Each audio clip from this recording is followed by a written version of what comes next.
As you can tell, I think most of you already know, CPS has become an important topic at the NSF. It is actually such a privilege to be working at the NSF. And as you think about your future careers, I hope you will consider your academic career and then perhaps at some point serving, not just at the NSF, but at one of the science agencies. I refer to it as the life of a Sherpa, because it happens at a point where you realize your own research is not going to be sufficient to accomplish the things that you need to accomplish. And at that point, managing other research is the best way to go forward. When I first did it, one of the young people we brought to MITRE, where I was, as MITRE fellow, came to see me, and I said, oh, I'm not getting to do any of this myself. And he said, Helen, you rock. You're doing this. It's at a different level. And so I hope you'll consider that.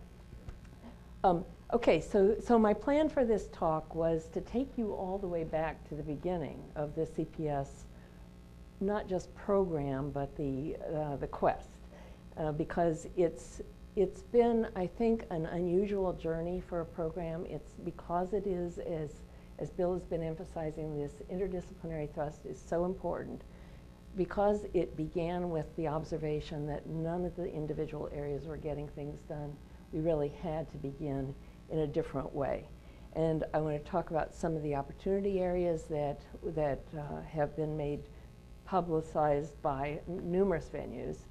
I want to talk about the programmatics, the practical issues, and getting things started, some of the things that we funded, the outcomes.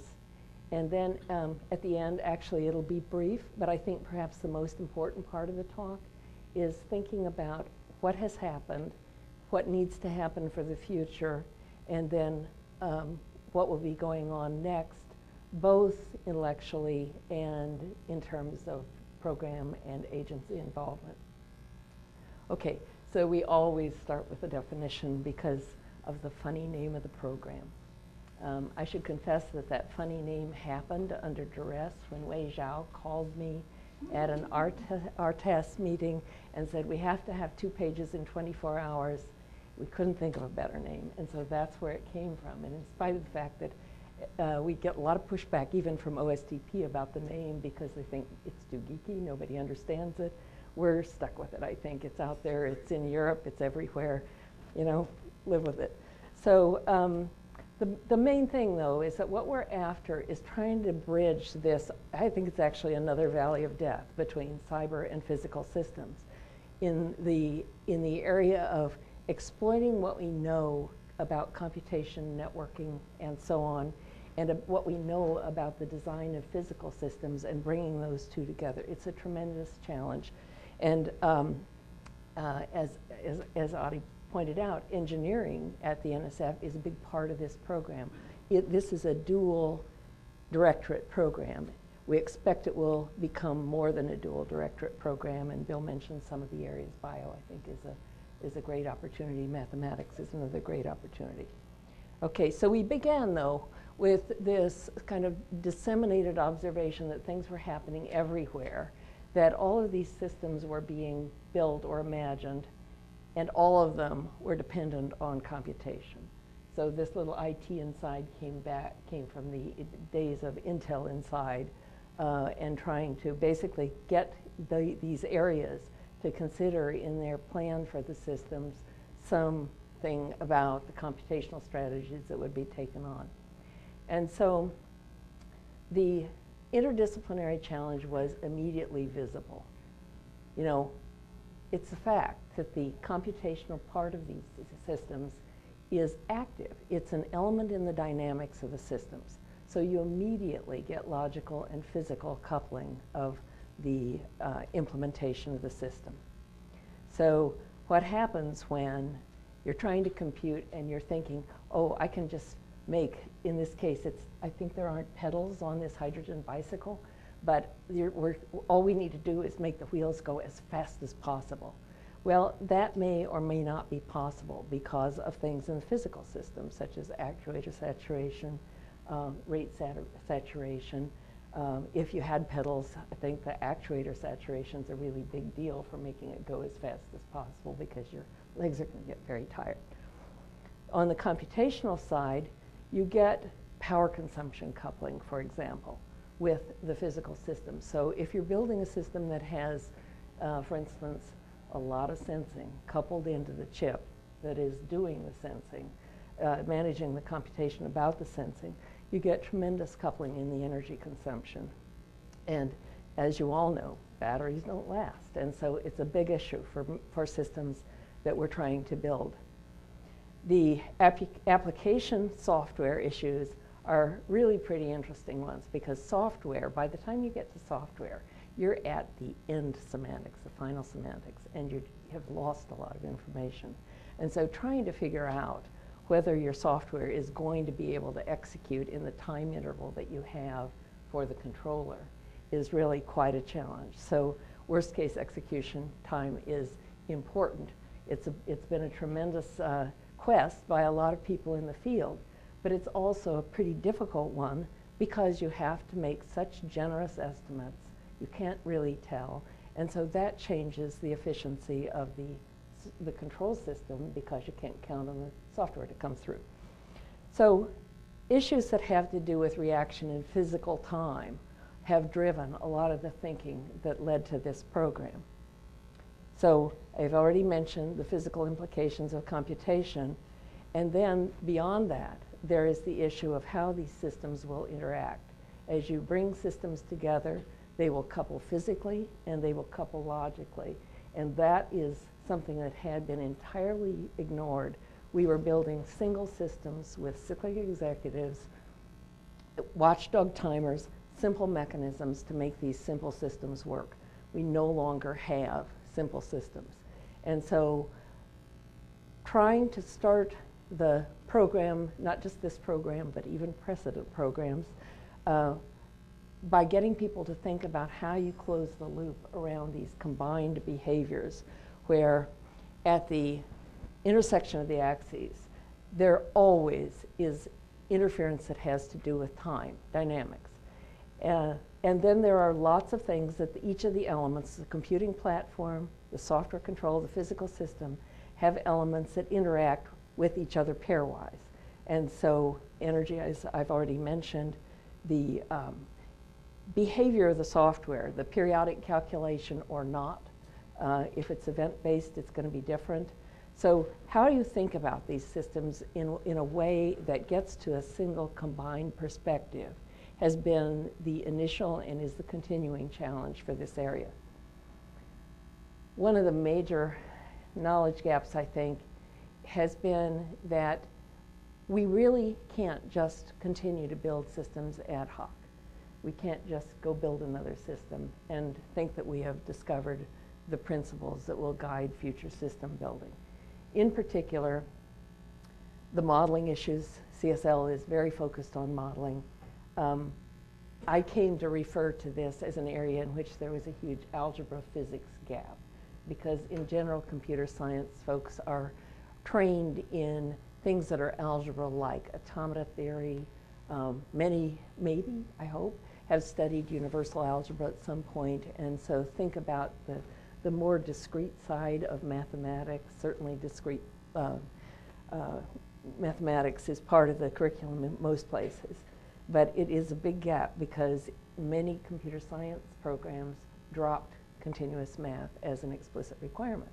And so there was really a tendency to lean towards the IT focused, information systems focus in computer science, and we lost a lot of capability that had existed before when most of the computer scientists came out of mathematics programs and had interest in and understanding of the continuous side. So this problem of dealing with the combined dynamics, I think, is central. How you actually formulate the models is a big deal. Physics-based models are very important for most of the things we do. But now, as we go forward and build more complex systems, many of them are uncertain systems. They're systems that are non-stationary. And so the problem of acquiring the model, doing the system identification or model identification that currently prevails in the operation of the system is extremely important. And I think that we really have not settled that yet. The methods for learning the model that is currently in effect are as yet pretty far over on the computational learning side of things. They haven't been brought over to the system ID, model ID kind of thinking. So there are many gaps that still exist today. Another area where there's just a tremendous gap is thinking about, after you've built the system, what happens to it? Geez, it may have to be certified. So how are you going to actually build a system in a way that the evidence is produced to support certification or approval or whatever the process is? And so what we hoped with CPS was to actually start introducing that as a central part of the discussion and to achieve a new design culture that looks a lot like the safety culture that exists in areas that have had for years safety critical systems, aviation, and so on. And interestingly, that's appearing in many other areas. Obviously, the FDA is the enforcer. They have lacked the tools that they've needed to do as much as they wanted. But even in areas such as automotive systems where invention and being ahead of the pack is really important. And so the issue of how you certify whether you expose that IP has been a bit of a tangle. And so now it's interesting to see that particular sector stepping forward and looking for more help. Okay, so Bill talked about CSL and how you all have tried to overcome some of this problem that we had, and you can see what my perspective has been all along, that we sit in our little corners, we are stovepiped, and we crank out the next result in our little discipline, and it hasn't achieved what we needed. So what we are hoping to do is deal with that, so knock down those stovepipes, and also the problem of working within a discipline means you're often not as exposed to the set of challenges that may exist in the scientific area. So the medical community has used a terrific term. They call it translational research. And the idea is to have the problem in mind. Problem-oriented is another description of it, but I think it gives short shrift to the fundamental part of the enterprise. And so the kind of research that we do need is translational. The catchphrase for the medical community is bench to bedside. And so you get this sense that you're doing this very early work at the bench that is mostly curiosity driven. But in the end, it's going to affect things at the bedside. And so it gives a mindset that can really advise our work in cyber-physical systems. A fundamental lack is addressing interoperability. I had mentioned before this focus on single systems. That's not what we have now. We have systems that are connected by networking, by all kinds of communication. And we also lack an educational strategy that reinstates the full set of concerns that we need to take on for this area.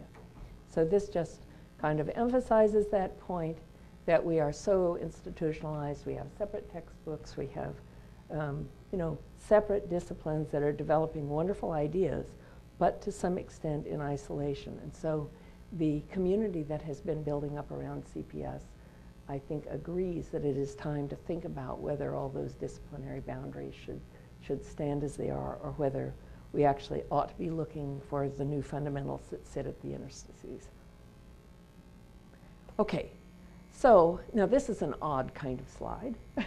It's got lots of text on it, but I thought you'd find it interesting that this is a recent statement that the Interagency Group on High Confidence Software and Systems has made about this area. And really what it's getting at is that the driving force for the first industrial revolution was the discovery of all of the mechanical and engineering concepts that could support building systems.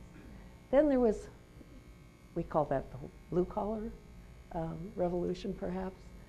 Then there was the white-collar revolution, which was the IT revolution that's given us the internet and so on. But the fact is that these things are coming together now. And so what we are hoping is, in fact, we still joke about the fact that CPS represents the long neglected interest in blue-collar computing that was left to technical schools and so on, because the perception was that there wasn't really much there to do. So what I hope to do in this talk is to show you what I think there is and what we're beginning to discover. The other message for this slide is that the agencies are getting behind this, and we have pointed out to the White House that a leap ahead effort really is needed to move this area forward. So the various areas in which these systems are needed are obvious. I don't really think I need to emphasize that here. I am going to be giving a lot of examples from these areas, but an important thing to think about, especially in these days when there is substantial distress in the country, is that these are economic sectors, and that progress in these areas will be contributing in various ways, both in terms of the use of the systems that result, but also in terms of the ability for production, the additional capacity that will be brought. Okay, so this same group made this table, which talks about where we are now in terms of medical care delivery, isolated devices, energy, centralized generation largely, and supervisory control. Now, I realize that TSIP has made a big difference in where we are going with this area, but nonetheless, the current picture has not changed terribly much, yeah. And so what we are looking for, Raj is going to talk about transportation systems, I expect. And so I don't need to dwell on the current state of affairs. Manufacturing is an area where, still I think the practice has advanced through robotics and installations of more automation, but still it's an area where there's much to be done. And then there's materials, there's bio, all of these areas where we're gaining so much understanding and so much opportunity. This quasi-crystalline discovery that heat and electricity are exchangeable in a nice way, I think is terrific. It's an old discovery. So what we should do for the future is be looking at what we can make that is different, that is more forward-looking. I'll not go into the rest of this slide much. I think you can imagine things for this, but I will say that it was interesting to have a recent conversation about the energy system, energy systems, and the fact that we have so institutionalized generation, transmission, and distribution. And the interesting thing that's happening is that the green energy revolution is affecting the distribution network. And I think it's a tremendous opportunity for the kind of destructive, constructive rethinking of these areas that we really need. And so I know that TSIP folks are thinking about this, and I would second their rallying cry. I think it's really important. We have 150 people coming here to talk about that. Fantastic, fantastic. I hope ARPA-E is coming because they will care. I think so. Okay, so here we are with these old ideas. We need open systems. They're complex. They're not easy systems. And so how are we going to do this? Coupling's going to happen. We're going to end up with systems that have a lot of autonomy in them. So instead of human-centric systems, we're going to have systems where there is actually a pretty fungible exchange of authority in the system. And so how do you deal with this question of who does what in terms of automation, in terms of the human, and how do you get to a better place for organizing that? So, and as I already mentioned, it's no longer just offline engineering. You don't go run, you do, but it's not sufficient to run zillions of high-performance computing models to get the thing planned out, and then big bang, there it is. It doesn't work that way. These days, there's systems that interact, and we have to have ways of managing adaptation that keeps within the engineering constraints. The other thing is that, it's been a premise of some of us for a long time that we build systems with an eye to what we knew, the last battle, but there are many opportunities where control amplification of the behavior of a physical system is really not regarded well enough. And I think that's a frontier that those of you in the audience who are working on control should think about. While I was at DARPA, we chose fighters because the problems were fast. And that was, I mean, obviously it was a good thing to be doing at DARPA too, but the main thing was to not choose a problem where somebody could say, well, isn't that good enough? And so in energy, I think that's a relevant question. And I hope that this kind of control amplified performance is considered, as you go forward in your careers, one of the most interesting problems, I think, is balancing those variable, unpredictable, intermittent energy sources. And one approach is to punt and throw it to the central grid. What is the other approach? I don't know. But control amplified performance ought to be considered in that solution. And then last of all, we have to be able to make promises about these systems. Okay. So I think I've covered most of this, but this is a little bit of a different perspective. This is shifting a little bit more to the technical perspective. So from the problem pull, demand pull, to the technological push, how do we go at this? I think that topology is a really challenging area, topology of the system description. The necessity to deal with the dynamics of system aggregation and the continuous reconfiguration of the system. How you actually factor in that responsibility for dependability in the system, in a highly automated system, is important. My colleagues at the FDA refer to the fallback to competent human intervention in all of their systems, that has been the place where the buck stops. But I think we need to do a better job on the technological front for doing that. This kind of distributed cooperative control hierarchy is also somewhat foreign still. There, we talk about distributed systems, but they were largely designed a priori, and put out there. They were not designed to discover each other and to learn how to interact with each other and to end up with a true cooperative situation among systems. And then wireless. It's wonderful. We have seen it this morning. But it's going to be the center of healthcare. It's going to have a big role in energy, probably have a role in automotive systems. And so the mixing in of wireless, which the CPS program so far has not adequately covered, is important. And then Bill mentioned cybersecurity. It's not the only issue, but it's one of the important issues when components come to you out of a supply chain that you don't perhaps know. And so security, but also all of the interfacing has to be considered.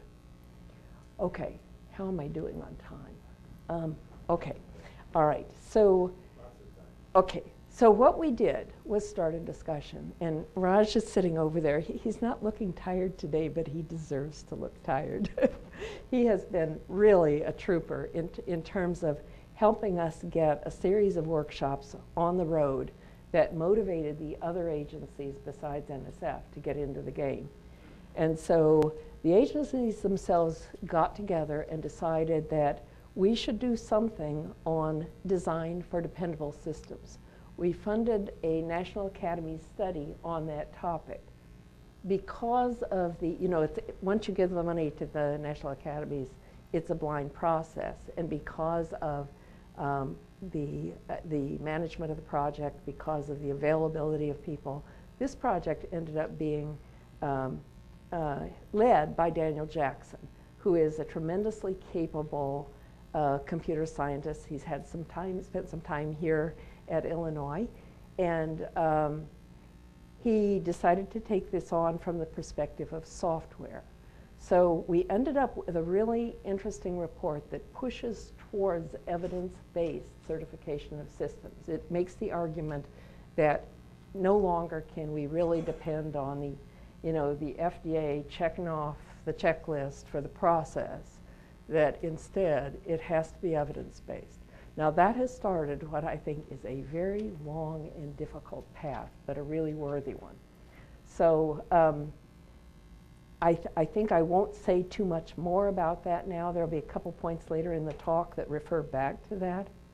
The workshops that we ran have always been trying to be a little bit edgy, not snarky, edgy. So we use names like beyond SCADA, beyond telemetry, things like that, to try to get things moving forward. And there has been a series of medical device workshops that ended up with that kind of 10 document there that was published by the NCO that has a community workshop report in it. But it also has a government agency statement about what we think needs to be done. And they're both interesting in different ways. And remarkably, I think the government statement ended up being more aggressive than the community statement. Now, that's not a criticism because we had set it all up, we had organized things, and the community workshop, it really nailed down a lot of really important things. I think the community should feel free to step forward and be more aggressive and not worry too much about saying something that is, you're worried it might be a little bit too out there. So as you engage in these, I think, as you go forward in your careers, think ahead of the times and try to put your thoughts into play in the public.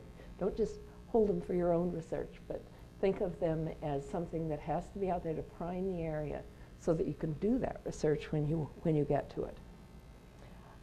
There are 2 other reports under construction, finally. We have one on transportation, and that's from a whole series that Raj has been very central in.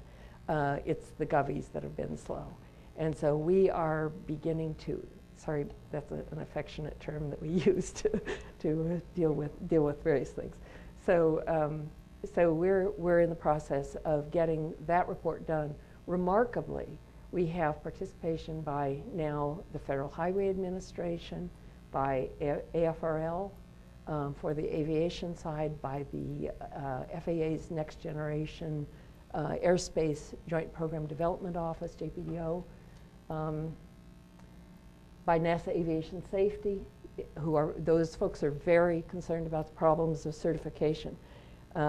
On the energy front, I think Carol Hawk is going to be speaking, and she's been working the cybersecurity side of energy, and we have some discussion going with RBE that we think is quite relevant, and we're incorporating some things that are related to their vision for the Genie program. Oops, did I actually? Oh, I should mention the PCAST. Bill mentioned this, and so this has been an interesting thing because the PCAST actually has had 2 major reports having to do with networking IT in physical systems, the connection to physical systems. In 2007, it's worth going back and looking at that one because there was a very aggressive statement in there about the need for cyber-physical systems research. In 2010, it was confirmed. But I think you'll find that there's a lot in that earlier report that may be of interest to you. And then this year, I am a little hesitant to cite this. It comes from the American Manufacturing Association. That is a chart that they published that shows this tremendous dip in U.S. manufacturing capacity. And they are concerned that it's actually a national security risk to be so low on the manufacturing totem pole. And so this has inspired a lot of, not necessarily this particular report, but this situation has inspired a lot of discussion And manufacturing, as you will see, is going to be a highlighted area. Okay, so at the outset, the reason we were able to get a program started was this national priorities situation where the administration identified these areas, but also the PCAST reports that probably contributed to their priorities and challenges list. So what did we hope for when we started a program like this? Well, we pursued the issue of meshing the subdisciplines. From the engineering perspective, I had the great pleasure of working with Scott Midkiff, who has now returned to Virginia Tech as department chair in ECE, I think it is. And you know, often you feel as if you're coming from the computing side, you're facing an uphill battle convincing people that you need to actually bring this together. Every discipline thinks, I'm smart, I can do the whole thing.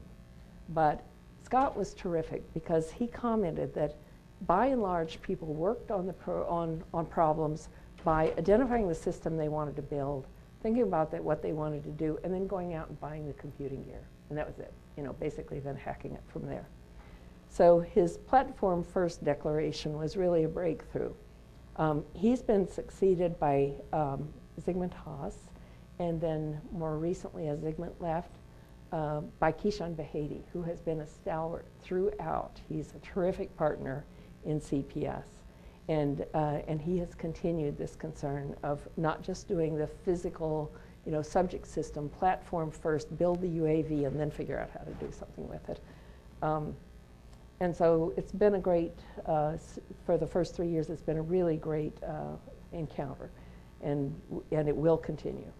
So on the CPS program side, again, we felt that there have been arguments that we're fine, we don't need another RTOS. Have you heard that?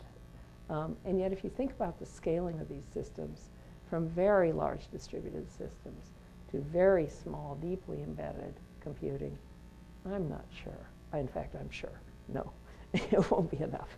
And so what we wanted to do was to start rethinking these areas and try to bring together these and others, I'm sure I've forgotten something, aspects of the problem. Now, when she came to the NSF, Jeanette Wing listened to what we thought we wanted to do, which was to consider each of the disciplines that benefit from control and computing and communication, and try to, instead of having specialized networks for healthcare, specialized networks for this, for that, to try to come up with some common principles that would underlie them. So we described that to her, and she drew it as a flower. There's quite a bit of argumentation about whether this is a sunflower or a daisy or just exactly what it is. But it's a great motif, and it's stuck with the program since she first gave her keynote speech at CPS Week. But the idea is to get this new underlying discipline. And yes, to abstract from the sectors to try to get the best things we can out of those sectors, but also to invent and to think of new solutions in these spaces. And then, above all, to build a new CPS community that was forged together. So we did this program. At the outset, we did large, medium, and small projects. We decided to do it differently. So instead of a usual NSF program, this is going to be taped, isn't it? Can we cut this part? Okay. It's not a throw the money and run NSF program, you know, where you just make a lot of grants and, you know, wonder whatever happened, read the annual reports and so on. So we decided that we would follow a more DARPA-esque model. It's not as severe as DARPA, I think, in terms of the expectations of what will happen after a PI meeting. But we decided to have PI meetings where everybody would come together. It's a requirement. Yeah, if you take the money, you do have to come to the PI meeting. And then see what happened in terms of community building.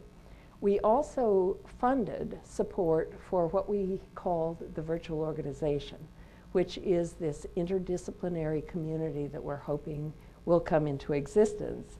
And so we put some money into social networking, archival space, and so on. And we asked that it be led, it's handled technically by Chris Van Buskirk from Vanderbilt. He's the official PI on it.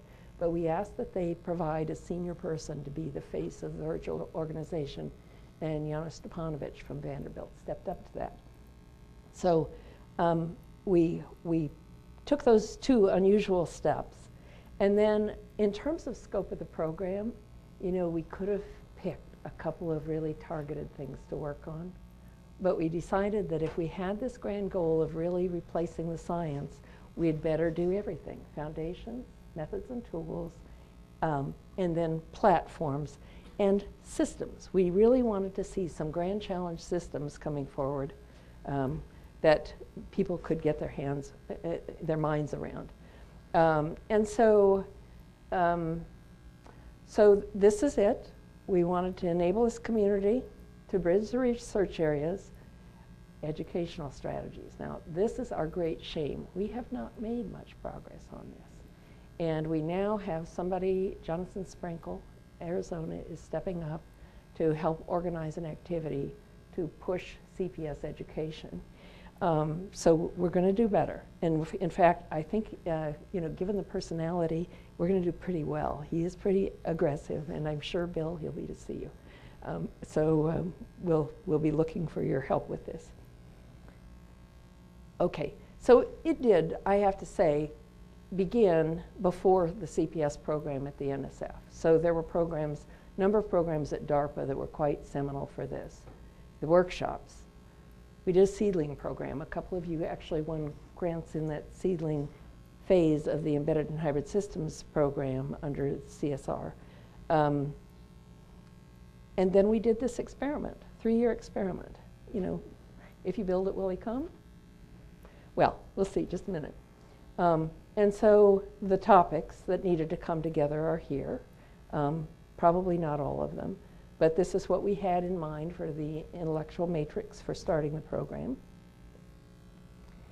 And then we decided that it could not be business as usual. So we give really severe instructions to the panels that they need to look at. And you should think about this because you haven't yet experienced it. Now, actually, there is a new experiment that we have not done, but some of NSF is doing within CNS under Keith Marzullo, who is our current terrific division director for CNS, Computer Network Systems Division. Shadow panels, where graduate students also get to be involved in panels. And so we've also been bringing more postdocs in conjunction with senior researchers so that you begin to get that experience of a panel, because understanding how a panel works is critical to your success as you get started. So as you go out to your first positions, be sure you ask us to put you on a panel. Now, it may not be possible right away. We try to keep, you know, the rotation going, keep badgering us, send CVs, be aggressive. But the main point here is that panels are an incredible social engineering tool. And they're also, you know, the research community is incredibly diligent in terms of trying to do the things that we ask them to try to do. And so when we give these instructions that it's not business as usual, that if you see something where somebody had a great idea for a physical system and then there was this afterthought of the cyber part, just applicate on that. Or you have this kind of just go get the gear and make a system one-off. You know, that's not what we're looking for. Or that it's something from a disciplinary program. So, for example, something that is one more incremental step in real-time systems. And it's maybe a proposal that had been tried before and didn't make it there, but this seems like it's a good place to send it. Nope, sorry. And then in terms of the systems results, we want these challenge systems to be the test bed, the problem, the conceptual matrix for trying out your ideas in the new systems science. But if they're just anecdotal and we can't generalize anything from it, then it's pretty useless to the program. So this kind of thing, we've instructed them not to pay attention to. So, and they have become our enforcers.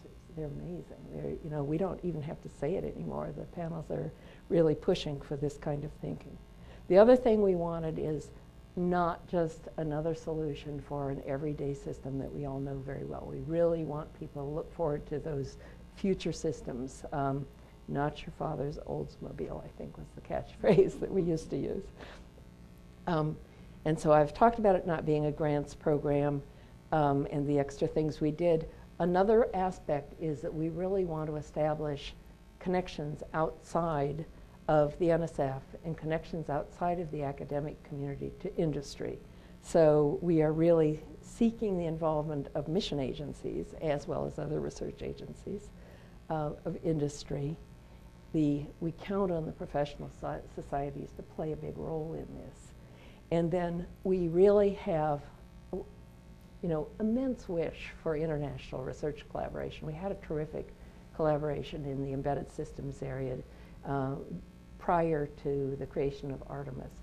But now I think some of that is being rethought, and now it's time for new things with the European Framework Program 8. There's a lot of activity in China and Japan, all over the world, Brazil. And so we need to think about that international relationship, because it's not beneficial to the research community to be sitting in an isolated space not knowing what anybody else is doing. Okay, this is just a shot of the virtual organization web page. You might want to jot that down. If it's like a baby animal standing up. It's getting populated in a very uneven way, but there is, on the 7th we're having a meeting with the other agencies about how things can begin to populate this. And so, for example, Paul Aramenko, who is the parent of the DARPA, Meta, IFAB, and Advanced Vehicle Make programs, has asked whether he could keep stow his results on this site. So what we're aiming for is a repository of things that are of great use to everybody. And so I hope you go, watch it over time as it develops. Okay, so what happened was, after we did this If You Build It, Will They Come thing, we were absolutely overwhelmed. I'm not going to give the numbers here. We're really not supposed to do that. But it was a huge response. And it's been really interesting. It's been terrible to decline from some of the top researchers' proposals that obviously have merit. And so what we're hoping is people will just understand that this takes time to build. It's at this point, it's been a $30 million a year baseline program, much larger than most NSF programs. We had $15 million of ARA funds, the reconstruction funds, recovery and reconstruction funds, in the first year. And the demand has remained stable throughout. So the bottom line is this point down here, that the academic community really is interested and willing to play a big role in U.S. innovation. I don't know if Raj is going to talk about the workshops with the U.S. CAR Consortium, but that's been an interesting indicator of interest in having academics play a role. Okay, I have just done myself in, but I have talked about what I wanted to talk about. So I'm going to skim through examples. So please forgive me if I just zip through these way too fast. We've funded things in a lot of different areas, so here we go. I think we see that there are science outcomes. And I'm not going to read through this, but you can just see there are lots of areas impacted. Precision timed architectures, new thinking about time and interaction, actor semantics. A lot of, Golaga's here, and he's one of the parents of that. Well, he's probably the original parent of it almost. And then many others have chimed in on this.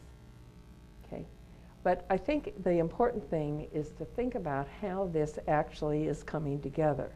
The starting point had a lot to do with how computer scientists looked at these things. So if you have automata theory, you have systems that need to interact. You can think of them as being in the classical ways, parallel composition, with the interactions characterized by the joint transitions in the system. From a computer science perspective, also, the need to manage complexity has taken the point of view, usually, almost always, of abstraction. But it hasn't necessarily taken the point of view that concretion is also important, that if you're going to be able to model something that in a way that is more abstract than the actual system itself, describe a change in the system, a state change in the system, for example. Then you have to be able to project it back down into the actual physical system to continue to reason about it. And so one of the core areas that was behind the start of the program was hybrid systems, where, as you can see, can you see that?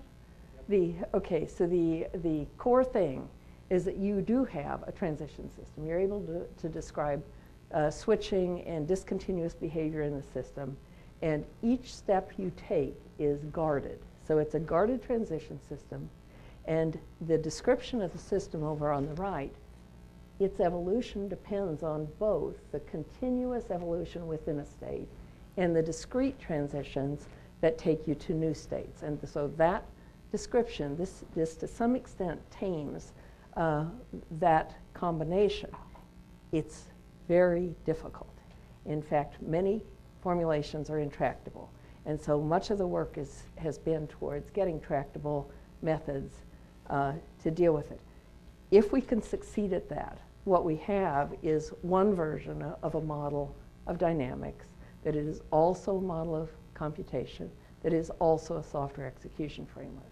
That kind of thing is something of an exemplar of what we're looking for in the program, to give us easy ways to think about things in a different way. This is an example from Rahul Mangaram at Penn, who has been working with some medical folks to give a hybrid description of the function of the heart. And I think these kinds of things, these little excursions, are really changing the way we interact with the rest of the world. So in summary, for part one, there are very many interesting scientific problems. And many of them we thought were settled. Distributed time is an interesting example of that, where we thought that if we had NTP, we were all set. If we had GPS, we were all set. Not clear. And so I'm not going to go through the rest of this. You'll have this. The point here is that there are many opportunity areas for your research. So what did we see? System science. We saw body area networks. Much progress in sensor nets. And much progress in platforms in terms of scale. People are working very hard to make systems so small they can be implanted in your body, or they could be tucked away in a corner of a system and not be necessarily a visible part of the system, but a very important functional part.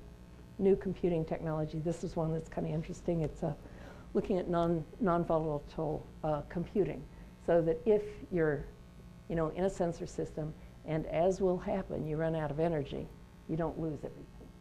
So you're trying to have a system structure where state is retained and you can resume. Obviously, there will be issues. Timing would have to be external, and so on. But so those technology elements are really important things to rethink, and then also the engineering domains. So this I think is what has pulled people to this program, is that the impact of doing better in this area is going to really be immense. It really is reinvention. Okay, I'm not going to go into these details, but wireless health. All these devices, if you can wear them, they're inconspicuous. You barely notice them. You've got your EKG in a patch, a plaster, if you're from someplace else. Microrobotics, do it in the field. Being able to have things like this work where you've got wireless contingencies everywhere. This is a fun one. This is Second Skin. This is at Harvard. The idea is you've got a membrane that's got the electronics all embedded in it.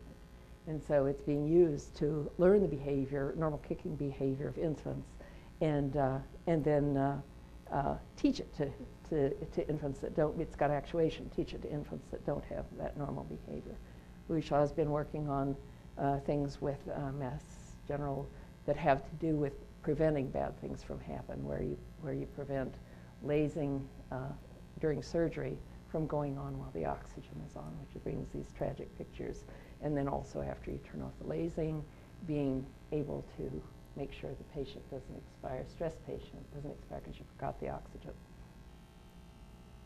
many others. There's a large project, mostly emphasized large projects, working on interoperability of medical devices, because the closed vertically integrated medical systems that we have now are both a deterrent to innovation, but they're also becoming really impractical, because as we talk about these integrations of multiple devices, we have to be able to think about their interoperation and their safe, multimodal, collective behavior. Okay, here's an example. They're working with the FDA on infusion pumps. I don't know if you're aware, there have been about 750 deaths by infusion pump, by patient-controlled analgesia. And so it's a big issue at the FDA right now. So this kind of interagency, mission agency focus is good. Look at that, operating room with no wires on the floor. Isn't that remarkable? If we could have that, we would have a much better, safer operating theater. Automotive systems, I'm going to punt this one entirely to Raj. She'll do a great job on it. Aviation, smart buildings, some fundamental things having to do with trying to use the cloud for things that have some timing characteristics that are important.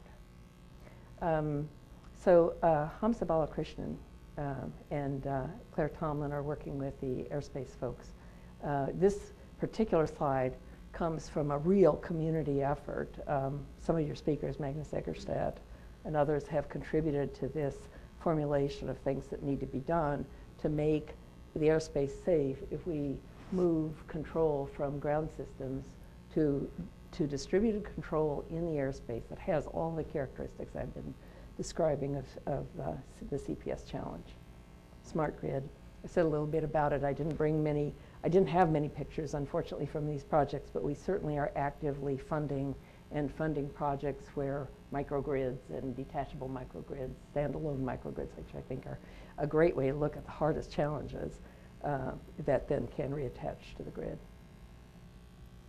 Okay, and you're going to hear from Prabir Barua, who's talking about smart buildings. He's one of the awardees. Okay, so there's growth. The PI meetings were tremendous fun, and we worked everybody to death, but people seem to want to come back for another one. One of the best things is the growth of the community through the professional societies. So CPS Week, MSoft, others have been really trying to build this. We were in Chicago this past year. It's a great meeting. Georgia Tech has been running summer schools where faculty come and teach to each other in the first instance, and graduate students come along. Now it's modeled somewhat on the Manfred Broy's series of summer schools and other related things like dog schools. So there's a lot of outreach into a lot of areas. The robotics initiative that many of you, I'm sure, have heard about has been very intertwined with the CPS progress. Michael Brannicky was quite involved, and Richard Voiles is still. So what else has changed? So Bill mentioned 30 faculty positions. I mean, this is amazing. It's happening all over the country. So I think that the right thing has been done here. People aren't making separate divisions of CPS, but they are making faculty emphases. So there is a way to have a sustainable growing activity without problems. So we probably, I hope, have affected your dissertation topic. Okay, now this is the part that I didn't save time for. May I still do it? We'll do questions offline. Is that okay? This is the part that has been amazing to me. The interdisciplinary cross-fertilization that has been happening. And I think I'm going to do this anecdotally. How many of you know who Robin Milner was? Okay, he's a very famous, wonderful computer scientist. He's now no longer with us, who did the calculus for communicating systems. And tools like logic for computable functions, a very nice logical framework, and the meta language. So these very logically principled things became involved with the hybrid systems discussion. I remember in 1984 going to one of those international summer schools, and Robin Milner talked for the first time, I think, in much public exposure, about bisimulation, the concept of bisimulation, which is relating the tiers of abstraction in the system. In a little while, it was the hybrid systems, the control guys, who were having more to say about bisimulation than was much heard in computer science. So it was a really wonderful engagement. Another example is the area of abstract interpretation. You know what that is? Anybody heard of it?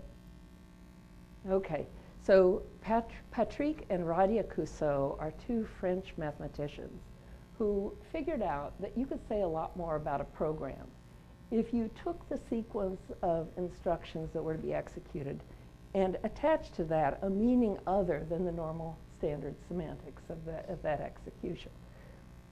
So Patrick ended up, how shall I go with this? Let's see. I guess the next thing to point out, remember abstract interpretation.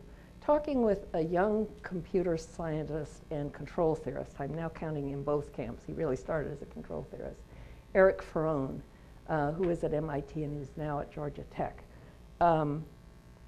about hybrid automata and abstract interpretation, because that's kind of an interesting thing to attach to automata. Turns out that Eric had studied as an undergraduate with Patrick Cousseau. And so they struck up another conversation. Eventually, Patrick came to MIT to join Eric for a little while, and now he's gone on to NYU. But this discussion of abstract interpretation is an important part of considering things like, you know, Emilio Frazzoli, he was here. His maneuver automata that he developed in his dissertation research. So this is a convergence that is really hard to ignore, that these areas have come together in such a strong way. Interestingly, now Eric has gotten an interest in static analysis because he wants to be able to examine models and code to decide whether Lyapunov conditions are being preserved. And so he has actually engaged another of the Cousseau's offspring, Arnaud Venet, who is at CMU West and JPL, and they're working on trying to figure out how to generate code from MATLAB with these kinds of considerations in tow. So for me, it's been a tremendous opportunity to watch the intellectual development. And I will just say that I think that for the future, the ongoing quality of the research really depends on the quality of the research questions asked. And many of these questions were not expected questions. So I hope as you pursue your careers, you look in the corners for the things that didn't seem obvious. I'll mention there are other areas of much activity that offer similar opportunities. Okay, so what are we doing next? Okay, I'll just spin through this. You know, I've mentioned innovation, I've mentioned STEM. We're renewing the program. It's had 3 good years. It looks as if we'll have at least another 3 good years. We're doing a rewrite. Pay attention to it. We're emphasizing some different things. We really are returning to the core science emphasis, and we're going to be more critical of things that just are one-off projects. So we'll be providing ways to do some teaming, some interaction with mission agencies. There'll be a base solicitation, and we'll probably use Dear Colleague letter as a mechanism that's our chicanery, only known to those who are friends with NSF for a long time. But this is now the list of agencies that have gotten engaged on the virtual organization in some way. And so you can see that this opportunity for engagement with other agencies and industry should be featured here, but with concern for preserving the science. Now, not that this is a definitive statement, but the same interagency group decided that it needed to present some areas to the White House that have remaining important challenges. So there are 4 of them. We call one connected, capable, cooperating control, and you can see what that is. It's to do with a lot of things I've been discussing. Open systems revisited, where it's open not just as software technology or hardware platform technology, But dealing with that combined digital physical interface, how do you make systems open where you've got this potential for coupling in both layers? Systems you can bet your life on, we really want to tackle the approval and certification area. And then what we're calling the new clockwork. And so I think you may have noticed in the list that we harked back to a lot of things that have happened, including some work that's been done here on the physically asynchronous, logically synchronous, not locally synchronous as in GALS, which is globally asynchronous, locally synchronous. How we think about these things, how we think about GPS, how we think about radio-controlled clocks, how we think about our time sources and making sure we have coherency. So what do we want? New science? We want the framework for building these things. Not a big order, is it? So as you go into this, I hope that you will focus on the science and technology part of it and think about the next generation challenges. Make sure that you are capable of, by the time you're done here, interdisciplinary research, where you're talking to people in other areas. And if you aren't, when you leave, make sure you do that in your next step. Think about everything you do as having generalizable results. That's really one of the most important things. You have a great idea. How does it generalize beyond the system you're working on? And then research and education together that are pursuing both of these, that are translational.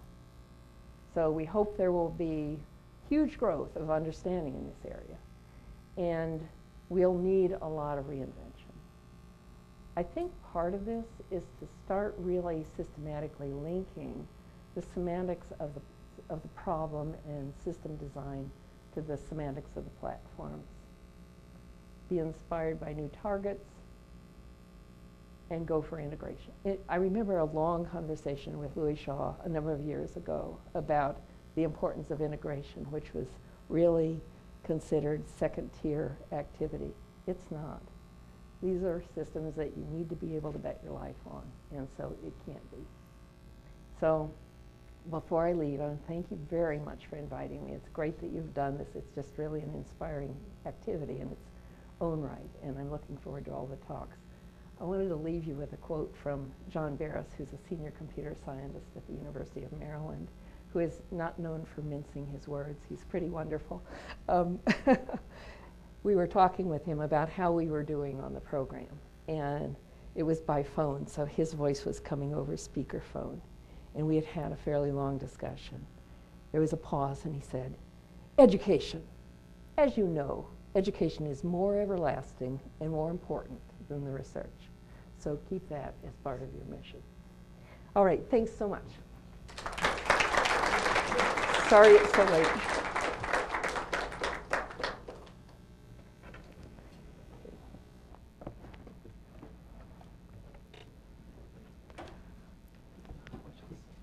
Yeah, I'd be happy to take, I guess I'll leave the mic on for questions. Yeah. Thank you so much, Dr. Gill, for this very insightful talk. We have time for a few questions, so please go ahead.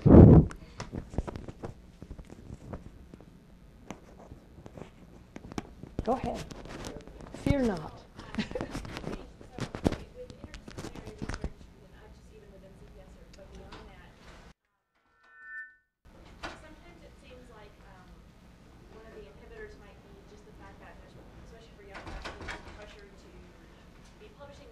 Yes. More time to learn about multiple different areas and actually do work that cross boundaries and educate yourself on those before you can actually do your research. And has NSF thought about that? Or is there any comments on? We actually talk about it a lot. There is great concern whether, there's pressure to shorten degree periods, and that is really adverse for this area. And so the question is whether we need to do something that takes a step between. I think this will be part of the educational discussion. The other thing that you asked about is publication and what it takes to get tenure. The part of the discussion that I think is most interesting in this area is that the virtual organization gang took the perspective that this kind of research is so important that, and also that it's not all publication. It's actually the products you build. And so if you're doing a prototype, should you actually get credit for that? So there has been some discussion of whether those kinds of things could be peer reviewed and maybe enter the system. On the certification slide, we had one big old gold star. I actually think something that is more consumer reports like, that lets you earn some number of stars as something progresses from your first idea, first implemented, to something that's really a finished product. And at that point, 5 stars ought to count as a journal paper if it's a really terrific system that people are interested in adopting. And so that, I think that's going to be a hot debate in the community. But yes, we're very aware of it, and we're very receptive to ideas and further thinking about it. We have a question. Yeah, Nair. I mean, you mentioned aviation safety program of NASA being involved in the certification kind of problem to be addressed, right? So I remember months ago I got a call from NASA Langley, who was tasked to provide input to Federal Aviation Administration for certification guidelines, and because we were the only flight control system tested in NASA's aviation safety program for extremely challenging adverse conditions with certifiable, verifiable performance bounds. So we were asked to provide input. We provided that input, and then, like an open loop system, it disappeared. Do you have any idea how the discussions went ahead? Or, I mean, since you mentioned, I understand. Well, I don't have. From the other end, so Sure, I don't have direct knowledge, but I would bet you might look for some text in that document that's being prepared. which one? So the transportation document that will have automotive and aviation. I don't know if it will appear there, but obviously they are, you know, this year I didn't, but I have served on review panels for that program, and they are constantly thinking about what that program should be. And I know that under current leadership, they're being really active in considering whether, you know, the things that they focused on, which were actually pretty wonderful projects, but they weren't so focused towards next gen. I think the conversation, I mean, they were focused on survivability of an individual aircraft, for example, and how to get out of a really tight situation. I think now there is more interest across the boards in what happens, and I shouldn't be speaking for another agency, so this is all just made up.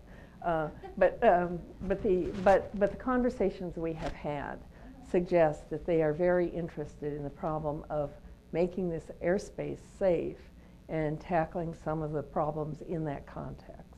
So certification, I won't name people, but people at NASA Langley have been heard to say, you know, this is the make or break for next gen. And so I do think, though, that this area that I called design for certifiably dependable systems, and maybe design isn't the only, maybe it's development, maybe it's not, it's certainly the whole process, so that you come out at the end with something that you can confidently say about the system, its engineering, is important. Just a couple of anecdotal things. Many of you know John Rushby, who is at SRI. Yes, and so his interest is in being able to bring evidence together in an orchestrated way. And so one of the things that we funded him a little ceiling project on, and I think he's carried it on outside that funding as well, was something he called an evidential bus, where you'd be able to make connections between the arguments. And so just as the systems have to be open, the arguments need to be open, so you can actually replace arguments, and they may be based on different logical foundations, but the idea of not having to completely redo a certification just because you change one element is crucial here. So there's a lot to be done in that space. And you have people here who are and you know, I don't know who else is here besides CSL folks, so I'm sure this applies other places as well, but there are many opportunities.